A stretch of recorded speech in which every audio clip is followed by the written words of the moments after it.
Ministre, bonjour. L'Union européenne a mis la Côte d'Ivoire sur la liste des pays à haut risque en matière de blanchiment d'argent et de financement du terrorisme. J'aimerais avoir votre réaction là-dessus, et notamment comment ça se fait que la Côte d'Ivoire se retrouve sur cette liste, quelles peuvent être les conséquences pour le pays, et également qu'est-ce que la Côte d'Ivoire peut faire pour sortir de cette liste. Merci.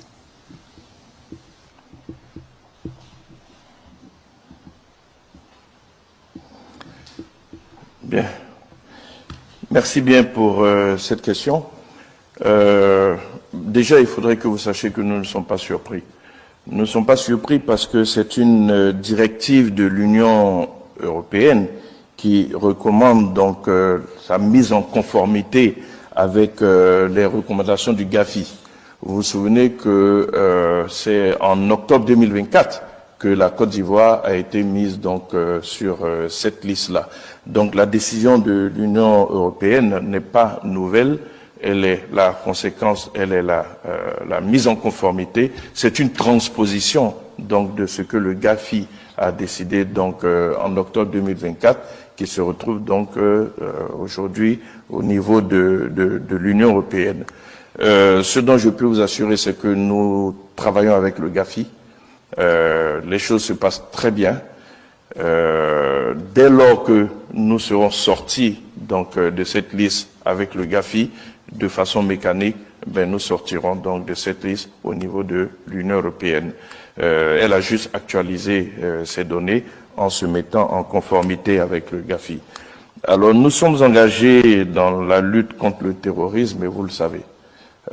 Notre pays en a non seulement été victime, mais en subit les conséquences, puisque aujourd'hui, sur notre territoire, nous avons pratiquement 100 000 réfugiés, donc qui se retrouvent sur le sol ivoirien.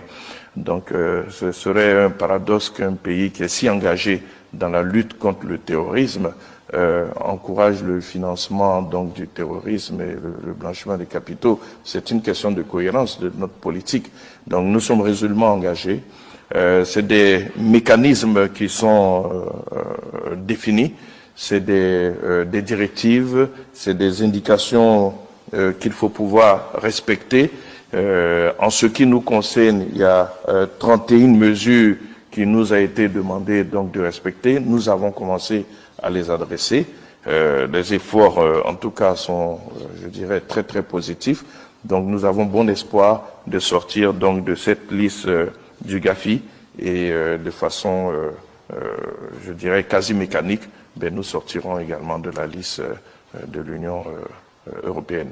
Voilà un peu ce que je peux vous dire sur cette question-là. C'est des processus techniques. Mais pour ce qui est de l'engagement politique, on n'a aucun doute de l'engagement politique de la Côte d'Ivoire à lutter contre le terrorisme. Maintenant, pour ce qui est de ces mécanismes techniques qui sont en place, pour lesquels donc certaines actions nous sont demandées, nous les mettrons en œuvre, et puis nous avons bon espoir que très bientôt nous sortirons donc de cette liste du GAFI à la prochaine revue.